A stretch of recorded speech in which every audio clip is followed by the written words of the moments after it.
Lucas capítulo 3, versos de 1 a 14. No 15º ano, lemos de forma alternada.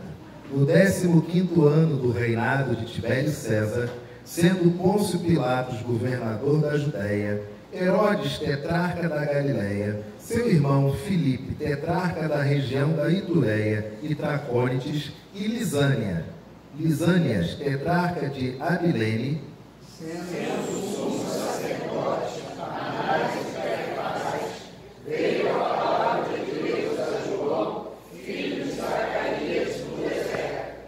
Ele percorreu toda a circunvizinhança do Jordão, pregando o batismo de arrependimento para a remissão de pecados. Conforme está escrito no livro das palavras do profeta Isaías: vós que clamam no deserto, preparai o caminho do Senhor, endireitai as suas veredas. Todo vale será aterrado, e nivelados todos os montes e outeiros. Os caminhos tortuosos serão retificados, e os escabrosos aplanados. E toda a carne verá a salvação de Deus.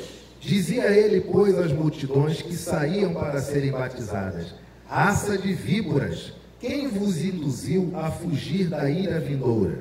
Produzi, pois, frutos dignos de arrependimento, e não comeceis a dizer entre vós mesmos: temos por pai Abraão, porque eu vos afirmo que destas pedras Deus pode suscitar filhos a Abraão. E também já está posto o machado à raiz das árvores.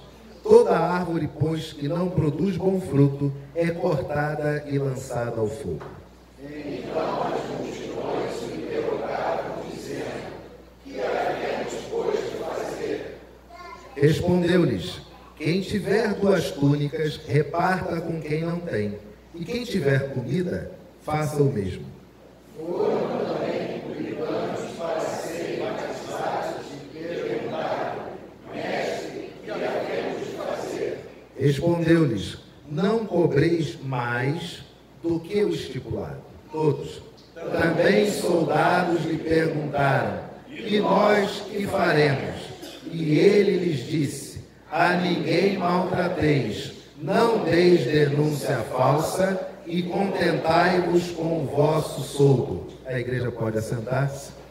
Você tem um casal no Novo Testamento, um sacerdote chamado Zacarias e a sua esposa chamada Isabel, um casal que é da descendência de Arão, tanto pela parte do homem quanto pela parte da mulher, mas esse casal não tem filhos. E tudo que um judeu precisa é de um filho, para que este filho, ele tome conta não apenas das propriedades, caso o casal tenha, mas principalmente tome conta da esposa, da mãe, no dia que ela tornar-se viúva.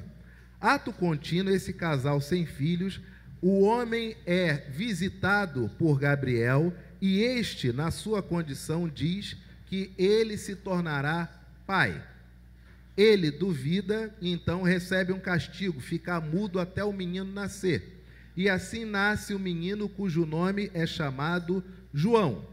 João é o descendente direto de um casal onde o homem é sacerdote e é descendente de Arão, e Isabel é descendente também de Arão.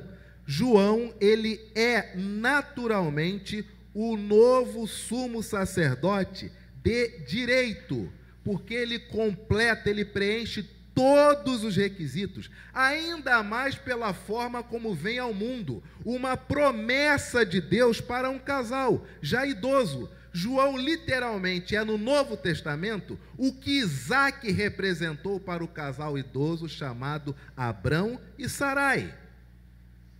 Então o Novo Testamento parece que ele respira no seu começo o Antigo Testamento. E eis então que João nasce.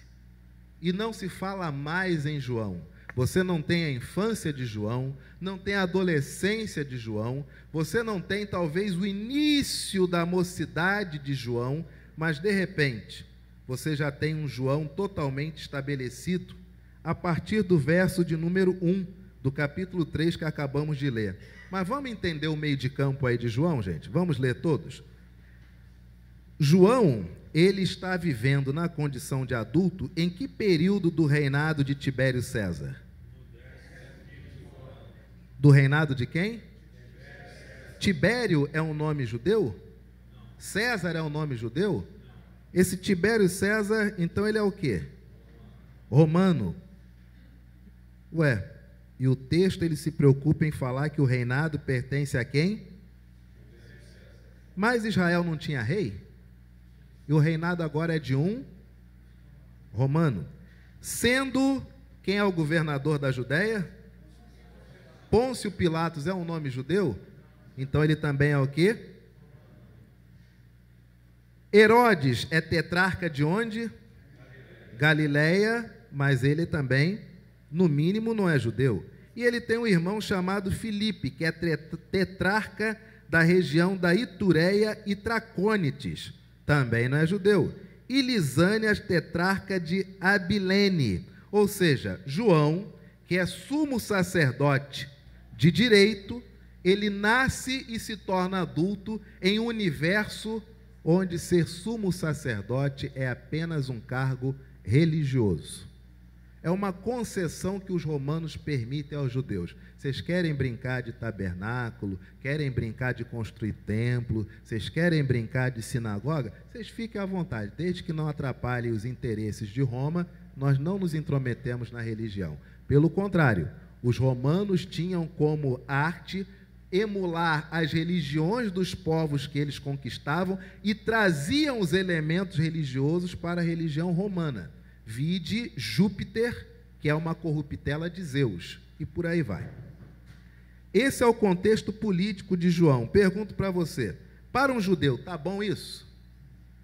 Sim ou não? Você, como brasileiro, está feliz com o sistema político que você vive? Você paga imposto e o poste continua sem luz. Isso te faz bem?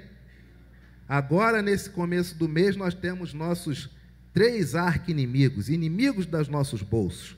IPTU, IPVA e, para quem ainda tem essa graça, material escolar. Te faz feliz? Se o mundo fosse justo, teríamos prazer, não é verdade? Nesse contexto de João, era um contexto onde Israel estava feliz? Prosseguindo, verso de número 2, agora aqui tem coisa boa, não é isso, gente? Sendo sumos sacerdotes Anás, isso é um nome judeu? E Caifás, também é judeu? Então está tudo bem, não está? Sim ou não, igreja? Ué, peraí. Roma governa o povo judeu. Mas na religião você tem judeus, sumos sacerdotes. Não está bom ainda? Mas vocês não gostam de nada. Por que não está bom? Se agora dentro da religião Roma não se intrometeu. Não são judeus aqui? Por que não está bom, igreja? Porque tem o quê? E qual o problema de serem 2? Onde estiverem 2 ou 3, ali estarei. É para evangelizar em dupla. Qual o problema de serem 2? Não pode? Por que não? Porque não são 2 sacerdotes, são 2 o quê? Sumos. Se é sumo, só pode ser, mas tem 2. E o Estado já se meteu também na religião, ó. Tem que ter 2, só podia ser 1. O ambiente político na época de João está embolado, porque o povo não é livre para ter o seu status político atrelado à Torá, ao Talmud, como sempre foi. Eles estão invadidos por Roma. E agora, no espectro religioso, também tem confusão, porque agora são 2 sumos sacerdotes. Será que se davam bem? O texto não diz. Sendo sumos sacerdotes Anás e Caifás, veio a palavra de Deus a João. Pelo menos uma coisa boa. A palavra de Deus vai a quem? Não vai a esses 2 sumos sacerdotes. Por quê? Porque o sumo sacerdote de direito é João Batista. Veio a palavra de Deus a João, filho de Zacarias, aonde? No deserto. João é um homem jovem que simplesmente, vocês imaginem para o povo, aquela esperança de ver, ó, esse vai ser o homem que vai nos trazer libertação. Ele emula o espírito, aquela energia, aquela aura, aquele momento mágico de Isaac. Olha como o garoto é bom, olha como o garoto é alegre, olha como o garoto é forte, olha como o garoto é piedoso. Mas chega um determinado momento que a esperança do povo vai para onde? Para o deserto. E até hoje, aliás, naquela época, achava-se que João era o Messias. E até hoje ainda tem um grupo que acha que João Batista era o Messias, que são os mandeus. Mas prosseguindo, a palavra do Senhor vai até o deserto. Verso de número 3. Ele percorreu toda a circunvizinhança do Jordão, pregando o quê? Batismo de arrependimento para remissão dos pecados, conforme está escrito no livro das palavras do profeta Isaías, que diz: voz não é a voz do deserto, é a voz daquele que está no deserto clamando. E qual é o clamor dessa voz que se encontra no deserto? Preparai o caminho do Senhor, endireitai as suas veredas. Todo vale será aterrado, e nivelados todos os montes e outeiros. Os caminhos tortuosos serão retificados, e os escabrosos aplanados, e toda a carne verá a salvação de Deus. Deus promete vitória a Israel diante do poder do Estado romano? Não. O que que Deus promete? O que está escrito aí? Deus diz para o povo: tudo que é torto vai se endireitar. E no verso de número 6 ele diz: e toda a carne verá o quê? Salvação de quem? Que vem de quem? É a salvação que vem do Estado? É a salvação que vem da filosofia? É a salvação que vem do ensino correto da Talmud? É uma salvação que é oriunda única e exclusivamente de Deus e ninguém mais. A palavra do Senhor ainda diz: dizia ele, pois, às multidões que saíam para serem batizadas: ora, o povo está sofrendo, Roma manda em Israel, somente há espaço para o exercício religioso, mas até o exercício religioso está corrompido. E aí você tem aquele homem que é a representação do messianismo, aquele homem que emula aquela aura de Isaac, filho de Abrão e Sarai. Esse homem nos dará conforto, esse homem vai nos aninhar nos seus braços, esse homem será o líder que vai nos aglutinar, ele vai nos trazer paz, ele vai nos trazer descanso. E aí vem João, olha para o povo e com muito carinho, o que ele diz? Eita, mas o povo não está sofrendo, gente. Você consegue se imaginar em um estado de dominação e sem direitos, aquele que seria o seu exemplo de libertação, chamar todos de raça de víboras? Faz sentido isso? Pois é. Quando nós vemos de forma muito triste como brasileiros sofrendo há décadas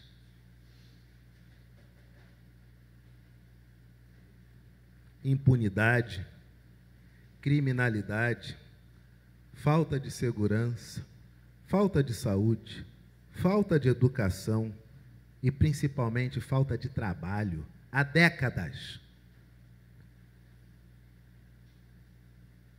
Nós imaginamos que talvez não mereçamos isso.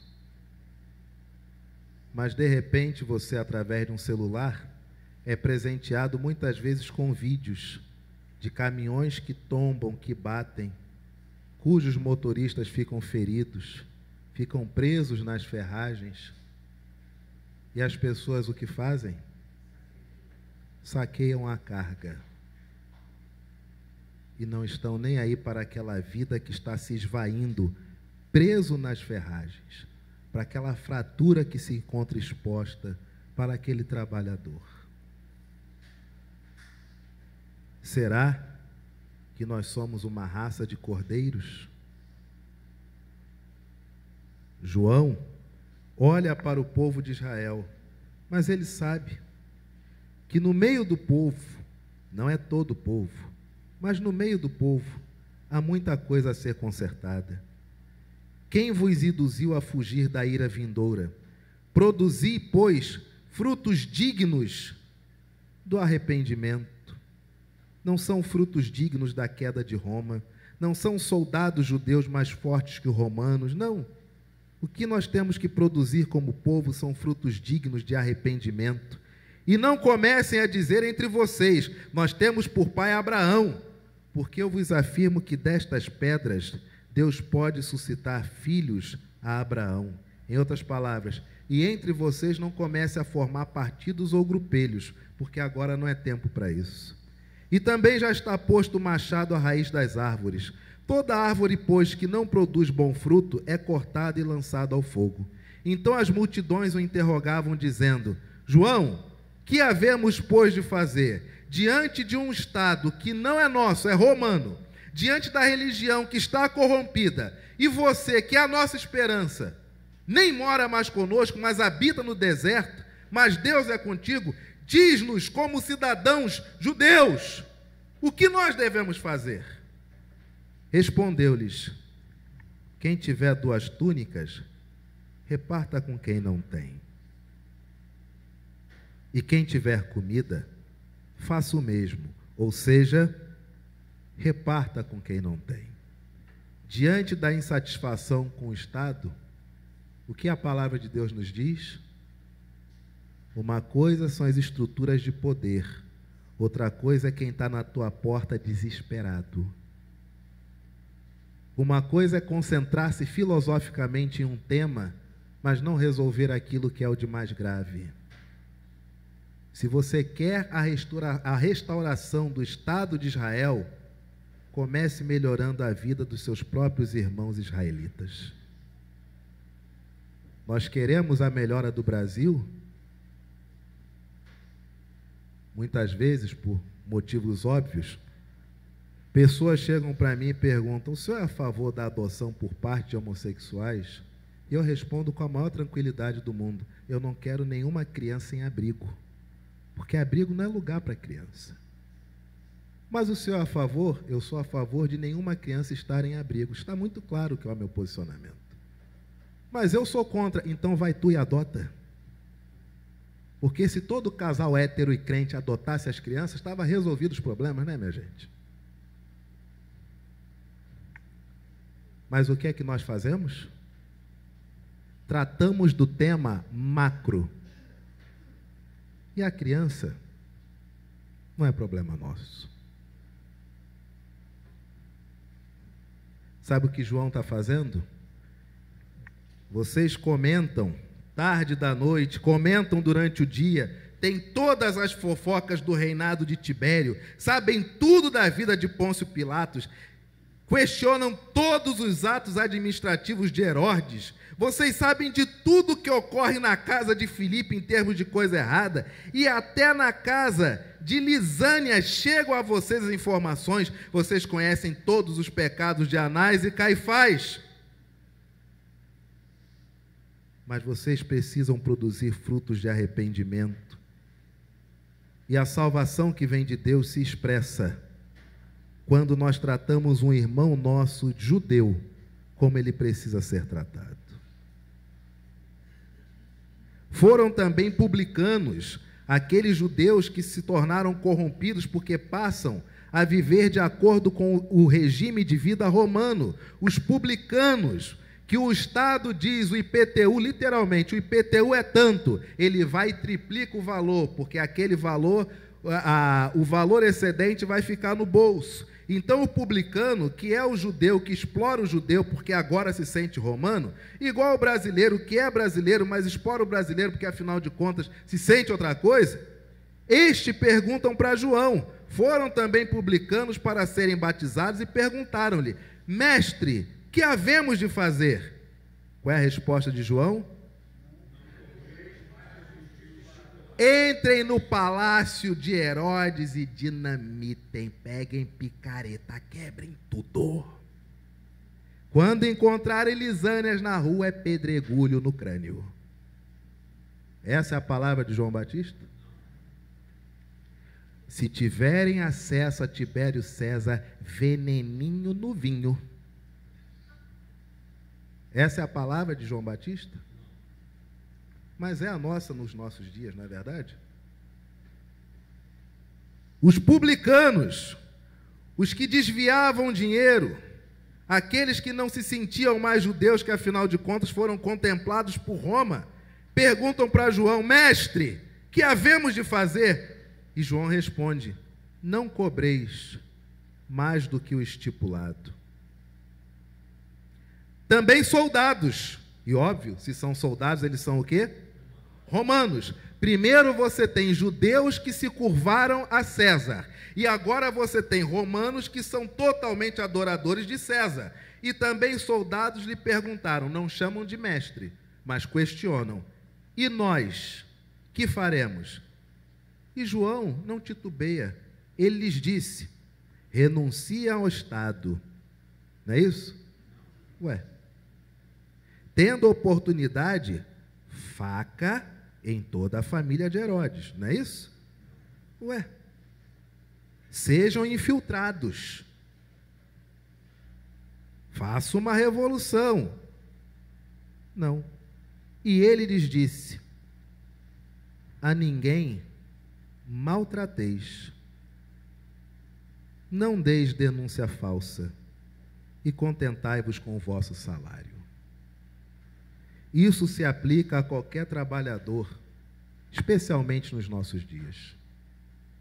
Não devemos maltratar ninguém, não devemos mentir acerca de ninguém, e devemos nos contentar com aquilo que recebemos, e claro, trabalhar sempre para ganhar melhor. Mas que dificuldade há com o contentamento nos dias de hoje? Queridos, quando o Estado invade o povo de Israel e invade a religião de Israel, uma voz fala a João Batista, e João Batista traz o que essa voz lhe diz. E o que a voz lhe diz? Salvação, ela vem de Deus. Dificuldade nossa, queridos, nós queremos que a salvação venha de vias humanas. Nós o tempo todo estamos focados em pessoas. E quando eu falo isso com vocês, por mais que o contexto aqui seja todo político, e é tanto político que o autor do Evangelho de Lucas, ele descreve o nome de todos os governadores à época de João, e o prólogo do livro de Lucas já é uma carta, uma confissão de uma carta a um indivíduo, uma vez que ele quer tratar ali de assuntos de Estado com aquele indivíduo, para dar conhecimento a esse indivíduo chamado Teófilo, o que ocorreu naquele período politicamente. Por mais que a carta tenha esse viés no começo do capítulo 3, o autor ele conclui essa primeira parte, essa perícope, dizendo que quando o Estado de Israel foi totalmente tomado por romanos, de tal forma que até a religião, que era a força motriz de Israel, também se torna corrompida, o que o povo deve fazer? Arrepender-se e saber que a salvação vem de Deus. Não é isso que nós vemos nos nossos dias. Nós vemos crentes profundamente amargurados, profundamente irados, vivendo um eterno fla-flu, que não resolve nada. Porque se resolvesse, já estava resolvido em outros países, e se resolveria aqui. Mas nesse fla-flu, o que você vai receber esse mês de janeiro? Fla-flu Rima com IPTU.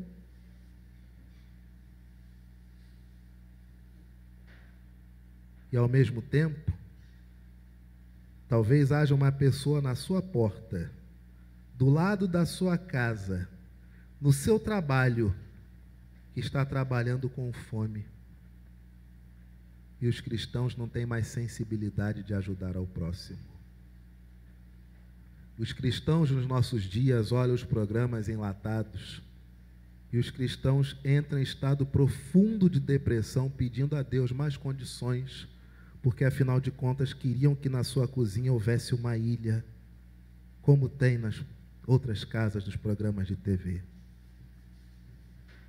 Ficam profundamente depressivos, têm que tomar remédio para poder dormir, porque o quarto não tem espaço para o closet. Ficam desesperados porque vê os programas de viagem e não tem condições de comprar uma primeira classe. Ficam arrasados porque o Uber não é black. Esses são os cristãos de hoje, que querem encher-se de roupas, que ficam prometendo guardar aquela roupa porque afinal de contas vão emagrecer e vão voltar a usar. Mas a última coisa que faz é lidar com a própria saúde. E ouso dizer que se lidassem com a própria saúde, com o próprio corpo, como lidam com a vida do outro, estávamos todos no shape.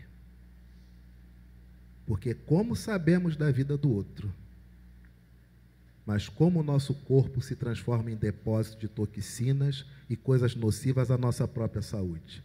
Mas para aquilo que é nosso, fazemos vista grossa. A eterna história. Depressão, amargura, tristeza, transtorno obsessivo compulsivo, transtornos de personalidades histriônicas. Ouve-se na igreja quando é séria. O quê? Vá a um profissional que lide com o espectro emocional, vá a um psicólogo, um psiquiatra, vá a um psicanalista. E o que o crente regular diz? Deus é que cuida da minha mente. Mas no dia seguinte ele tem consulta com o neurologista. É a mesma massa encefálica. O neurologista é de Deus, psiquiatra é do diabo. É o que pensam alguns. É aquele indivíduo que diz: o meu corpo é templo do Espírito Santo e eu não posso deixar nada de estranho violá-lo. Qualquer informação da medicina, uma novidade que possa abençoar, não quero isso não, porque eu não sei o que é. Ok. Mas no dia seguinte, o que faz? Remédio para pressão, remédio para a cabeça, remédio para o coração, remédio para asma, remédio para o pulmão, remédio para o fígado, remédio para o rim, remédio para a articulação.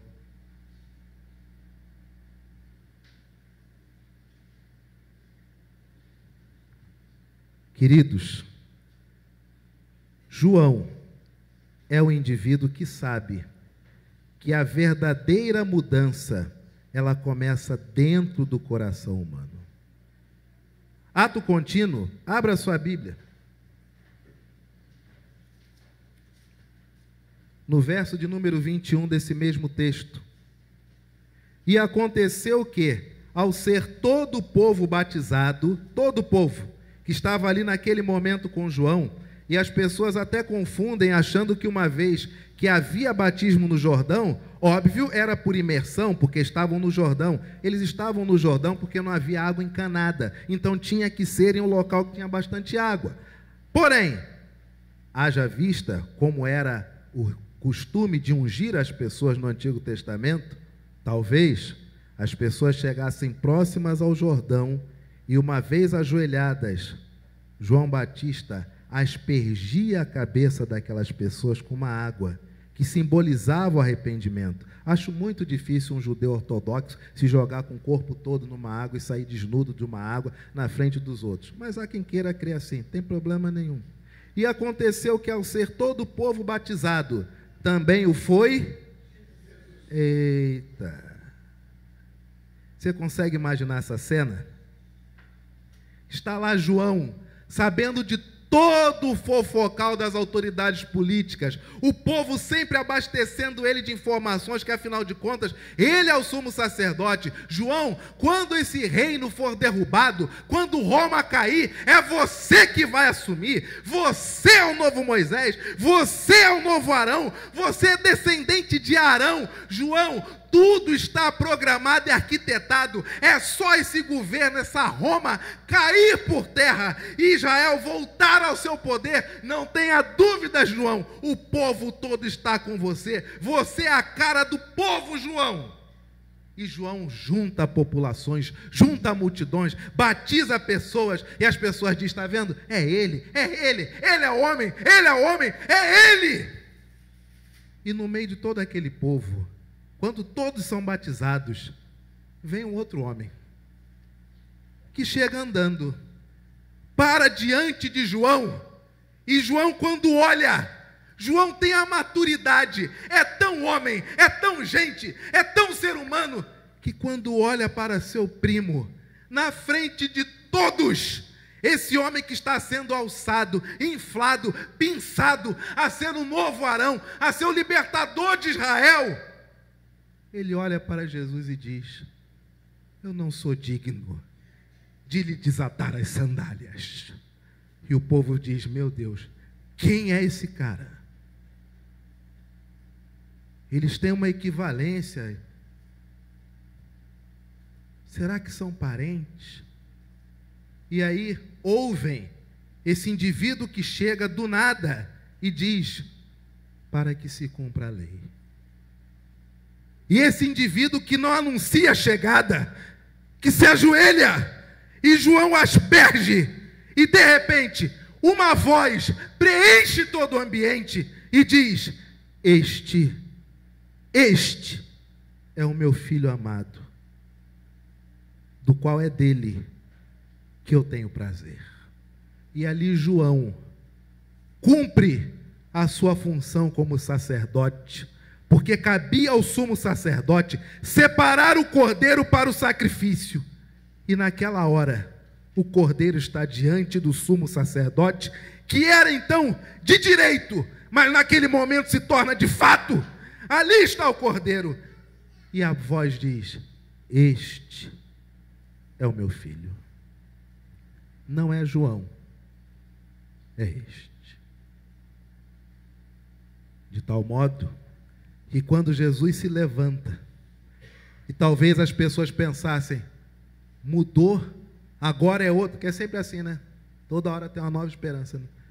Agora é outro, agora é esse. Esse aí, ué, mas ele é outro. Não, mas tem umas histórias sobre ele, eu já ouvi falar, dizem que ele nasceu só de mulher, o pai adotou, segundo o costume romano da adoção. Ué, e pode isso agora? Pois é, mas o mesmo anjo que falou com Zacarias, falou também com a mãe desse aí. É o mesmo anjo, são até parentes. De repente também ele é descendente de Arão. Não, melhor, pelo pai, ele é filho de Davi. Eita, então agora temos o Messias absoluto, vamos segui-lo. Mas após o batismo, o Espírito Santo impele aquele homem até o deserto. E se para João, no deserto, era local de ouvir uma voz, a voz que está clamando do deserto, que era Deus, para Jesus, ele vai ao deserto para ouvir a voz de quem? De Satanás. Aí Jesus é uma total inversão de chave. É outro polo naquela história. É o sem família, é o sem lastro, que não vem para implodir a estrutura, ele vem e explode, porque ele é de fora para dentro, ele chega como desconhecido e termina julgado por Pôncio Pilatos. Ele vai para o deserto, talvez para a frustração daquele povo, que gostaria tanto de segui-lo. E cerca de quase 2 meses depois, ele reaparece e começa a chamar de um a um para compor o seu núcleo, para começar aquilo que ele chama de demonstrar que o reino de Deus já chegou entre Israel. Queridos, a nossa palavra nesta manhã é muito simples, muito resumida. verso de número 22 do capítulo 3.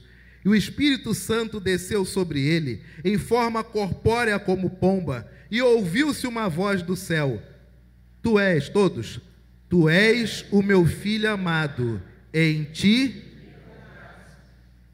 Na transfiguração, quando Jesus está ao lado de Moisés e de Elias, surge uma voz que diz o quê? Tu és o meu filho amado, em ti me comprazo, a ele ouvi. Todas as vezes que a voz de Deus emerge na vida de Jesus de forma que todos ouçam, é sempre para destacá-lo de alguém que as pessoas possam achar que seria o Messias. É João Batista que está ali, que Deus diz: gente, é meu filho, tá? Meu filho é aquele outro ali. Está diante de Moisés e Elias, gente, tem Moisés e Elias, mas o meu filho é o do meio, tá? Tem que ouvir, é ele. Dificuldade nossa, queridos, em 2025, a única pergunta que é o tema desse sermão: a quem você está ouvindo? A pessoa que você ouve, ela é o prazer de Deus?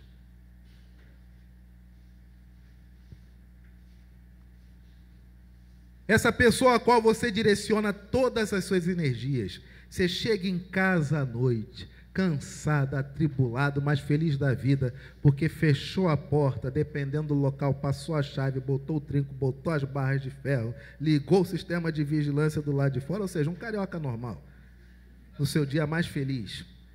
E ao chegar em casa, depois de cercar-se de tudo que é aparato de segurança, Verisuri, Gabriel na rua, quando você chega em casa, aí você diz: vou relaxar. Tira aquela roupa suja da rua, lava-se, retorna, encontra a sua família comercial de margarina, tudo no lugar, direitinho, sorrisos, não é assim, gente? Sorrisos, abraços, confabulações, senta na mesa, e aí depois que todos jantam e cada um, a criança, ela mesma diz: estou com sono, vou dormir porque preciso crescer, mas já estudei de tudo, está tudo em paz.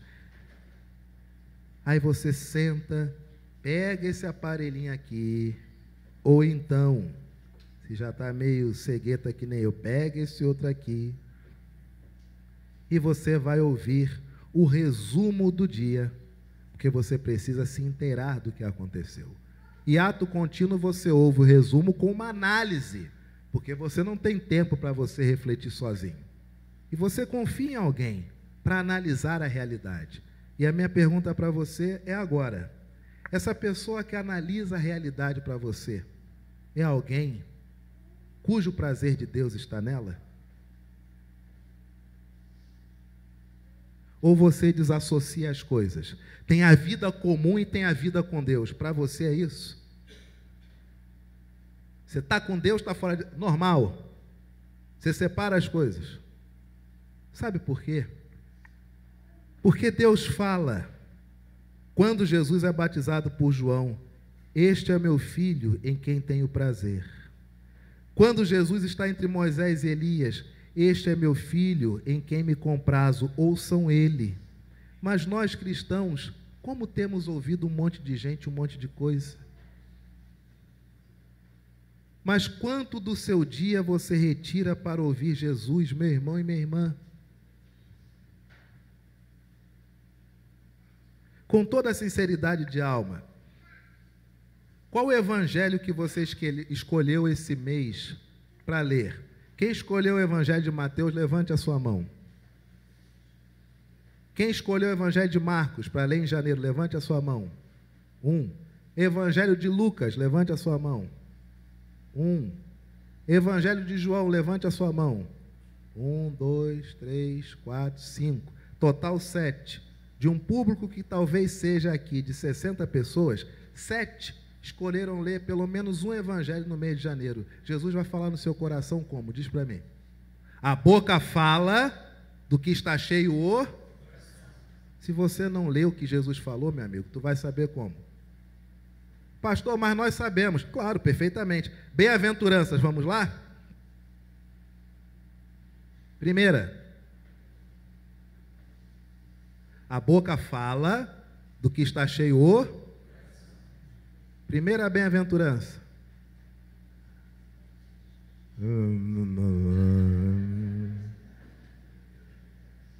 É isso que nós conhecemos de Jesus, queridos. Agora eu vou te perguntar o seguinte. Na sua análise política, você tem acompanhado o que tem acontecido ultimamente? Você já formulou questão em relação aos temas do cotidiano? Claro, porque o analista já te disse, você ouviu. Mas eu te pergunto, uma bem-aventurança de 2000 anos atrás, você ainda não decorou, porque quem falou foi Jesus. Você entendeu o que é expectativa, o que é realidade? No mundo sonhado, nós sabemos tudo do Evangelho. No mundo real, você titubeia em bem-aventuranças. E você tem quantos anos de crente? Esse é o mundo real, onde o cérebro não serve para o psicólogo, mas serve para o neurologista, e é o mesmo cérebro. No mundo real, quando as pessoas nos perguntam as coisas, nós dizemos o quê? Não sabemos. No mundo idealizado, quando o pastor pergunta alguma coisa, o que você diz? Mas eu conheço o princípio.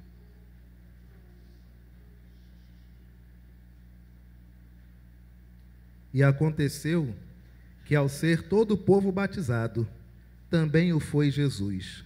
E estando ele a orar, o céu se abriu. E o Espírito Santo desceu sobre ele em forma corpórea como pomba.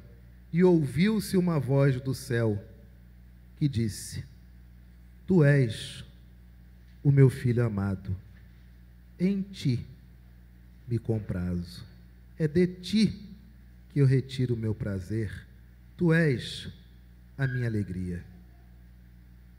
Se nós ouvíssemos mais a voz de Jesus, teríamos muito mais alegria, teríamos muito mais prazer. Mas só temos ouvido a voz do pessimismo, que diz o quê? Permaneça amargurado, com raiva, odioso e com inveja. Vá dormir, porque amanhã você tem que acordar para voltar a odiar. Aí sua pressão está alta, você não sabe por quê. Aí você não tem sono, você não sabe por quê. Porque não é Jesus que está falando com você. É o analista da ocasião, que é o melhor analista político que existe, até ser demitido e botarem outro no lugar. Aí tu migra para o outro. Verdade ou mentira, meu povo? Igreja, ouçamos mais a Jesus. E as palavras de Jesus estão em Mateus, Marcos, Lucas e João. Mateus, Marcos, Lucas e João. Você tem que ler em janeiro, Mateus, fevereiro, março, mas lê. Não é passar o olho, passar batido, não. Mateus, Marcos, Lucas e João. Janeiro, fevereiro, março, abril. Em maio, Mateus, Marcos, Lucas e João. Maio, junho, julho, agosto. Setembro, Mateus, Marcos, Lucas e João. Porque Jesus o tempo todo. Ele é a nossa referência, ele é a pedra de esquina, é a pedra angular. Você é discípulo de quem? Quem? Reagan. Foi isso que você falou? Você é discípulo de quem? Marx. Foi isso que você falou? Isso é o que a gente pensa, né? Você é discípulo de quem, meu irmão? E você ontem leu Mateus? Leu Marcos? Leu Lucas? Leu João? Leu blog? Leu comentário? Leu análise? Leu zap? Rolou filmete no zap? Mas você leu Mateus? Leu Marcos? Leu Lucas? Leu João? Entendeu a pressão alta? Entendeu a dor de cabeça? Entendeu a inveja? Entendeu o mal-estar? Por quê? Deus, ele diz: Tu és meu filho amado, em ti me comprazo. Tu és o meu filho amado, em ti é que eu retiro a alegria. Tu és a minha alegria. Entendeu por que muitas vezes ficamos tristes? Porque a alegria de Deus é Jesus. E a nossa alegria quem que é? Entendeu por que muitas vezes a depressão chega de assalto e nos arrebenta? Porque a alegria de Deus é Jesus. E a nossa alegria está onde? E cadê Mateus, Marcos, Lucas e João na sua vida, meu irmão, minha irmã? É Bíblia o tempo inteiro, é Evangelho o tempo inteiro. A novelinha da Record está falando de um personagem, que legal, assiste a novelinha. Mas Mateus, Marcos, Lucas e João, isso não sai. Não sai. Ó, o Amazon Prime, a Netflix, resolveu fazer uma grande série. Legal, mas Mateus, Marcos, Lucas e João, isso não sai. Isso fica, está cravado no coração. Por quê? Porque Jesus é a alegria de Deus. E se Jesus é a alegria até de Deus, imagina o que Jesus não faz no meu coração. Amém, igreja?